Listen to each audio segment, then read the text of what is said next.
Hey tout le monde, j'espère que vous allez bien. Donc là ce soir j'ai prévu de faire cette machine là qui s'appelle Sense Force et ils ont dit de niveau expert mais bon, je trouve que ça c'est le niveau intermédiaire.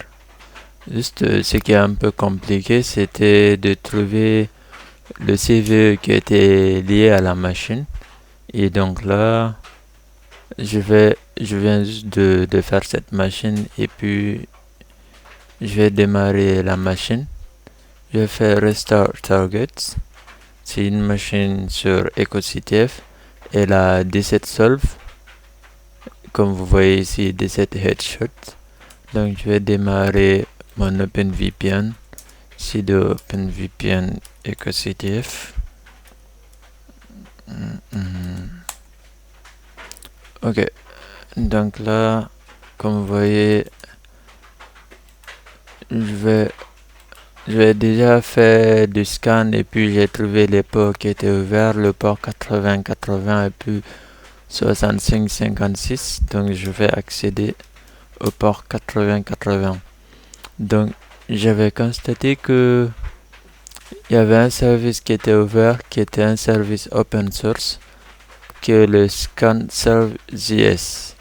Donc j'ai trouvé son repo qui est ici, le ScanServe.js, avec son auteur qui est, c'est pas assez Sam quoi, Sam Trash San. Donc là, ce qui était compliqué, c'était de trouver le CV qui était lié à cette service open source. Donc là, j'ai trouvé que c'était un CV qui date de 2023. Donc là, j'ai trouvé un rapport de Bug Bounty ici. Donc là, il dit que la vulnérabilité se trouvait sur la fonction de scan. Quand on essaie de scanner des trucs comme ici, on peut scanner, on peut faire scan et puis on peut scanner des images comme vous voyez. Maintenant là, il y a un truc, quand tu viens sur About, il y a les Swagger ici, il y a une API derrière. Donc là, tu peux venir tester au fait. On voit que c'est 2.26. Donc là, en lisant, on voit que la vulnérabilité, elle se trouve dans la fonction résolution. Ici, on peut mettre des commandes. On peut mettre des commandes ici, ou bien dans le preview. Dans le preview aussi. Dans le preview, c'est dans contrast. Dans contrast, que se trouve la vulnérabilité. Donc du coup, là, moi, ce que je vais exploiter, c'est la fonction scan. Et puis, je vais exploiter quoi? Ça, ici, la résolution. Donc, je vais cliquer sur Tryout. Donc, au lieu de venir ici, faire scan et intercepter la requête sur website, donc, moi, je vais utiliser le Swagger ici. Donc, déjà, je vais exécuter et voir. Donc là, on voit qu'il y a un curl. Donc là, je vais ouvrir mon terminal. Et puis, je vais coller ici le curl. On voit que il disait c'était dans résolution. Ok. Bon, là, je vais juste... Je crois que si je mets ID... Ok, il dit device not found. Donc là, je vais essayer ici. Et je vais écrire ici. Écrire dans résolution. Je vais enlever 200. Je vais mettre ID. Ok, il dit device not found. Je crois que là...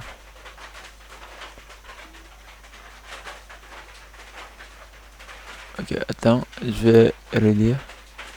Il dit que... dans scan...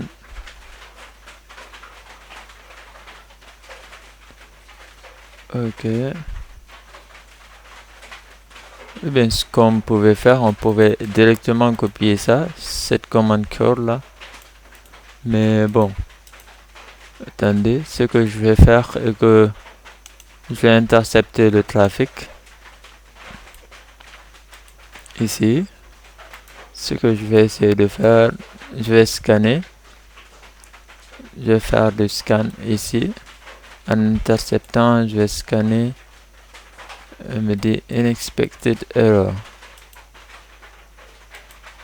Je vais retourner sur scan. Clear. Bon, je vais venir ici et puis je vais scanner. Bon, comme on voit ici, j'ai bien scanné. Ensuite, je vais rentrer dans Bob Site. Ok, là, on voit bien, je vais envoyer ça dans le repeater. Ok, ici, on voit la résolution qui est là. Ok, c'est cette partie-là qui est vulnérable, donc, du coup, je vais append.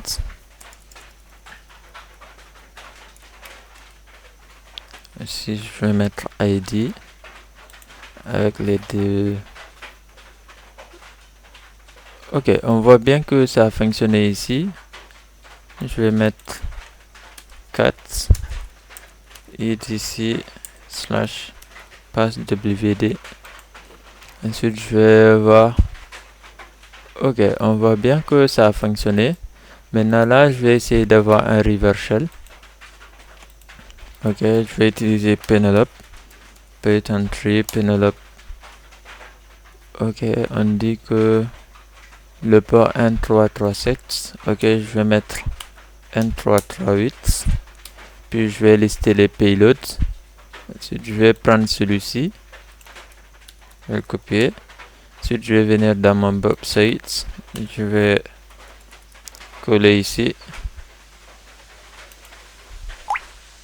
Ok, vous voyez bien que maintenant j'ai un reverse shell ici. Ça va les upgrade.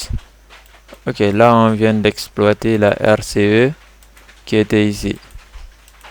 Et qui était énoncée ici OS Command Injection via Type Confusion in Scan and Preview.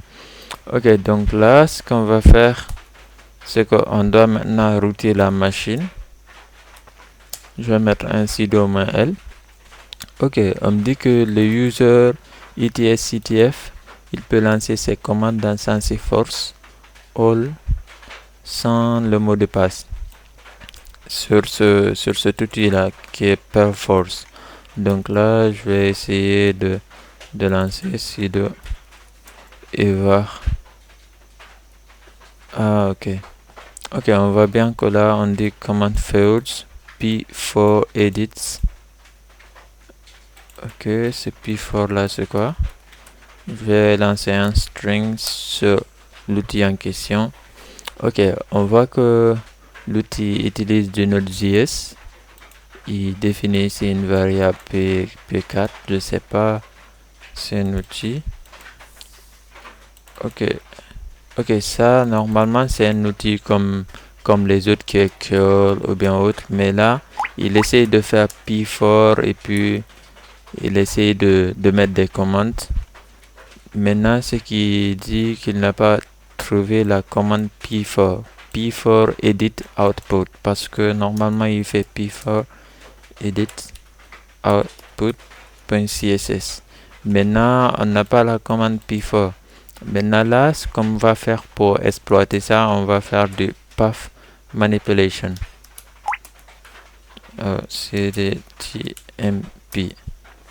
Ok, là ce qu'on va faire, c'est qu'on va manipuler le path qui est là. Ok. Maintenant là, je vais créer un p4 qui est malveillant. Bin /pass. Je vais dire chmod plus s /bin /bash. Je vais mettre ce p4 ici. Et laisse-moi là. chmod.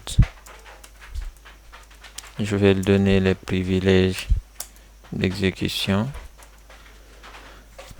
Ok, maintenant, ce que je vais faire, je vais manipuler le path, export path égale à /tmp et ensuite je mets path. Ok, là si je mets echo path, on voit que maintenant les outils qui sont dans le tmp vont être appendés ici. Maintenant je vais mettre sudo-uroot en lançant l'outil qui est pureforce. Ok, on voit bien que maintenant on n'a pas d'erreur parce qu'on a créé un p4 qui est malveillant. Maintenant, là si on fait ls-là, on voit qu'il n'y a rien. Mais quand je fais /bin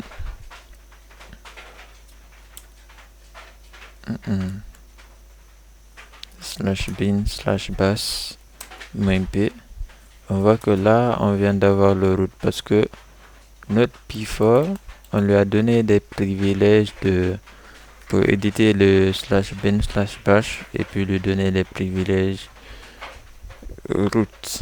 Maintenant là, ce qu'on peut faire, on peut aller dans le root et puis lire le flag, ensuite le mettre dans la plateforme ici. Maintenant pour pouvoir router. Bon, merci, c'était tout pour aujourd'hui.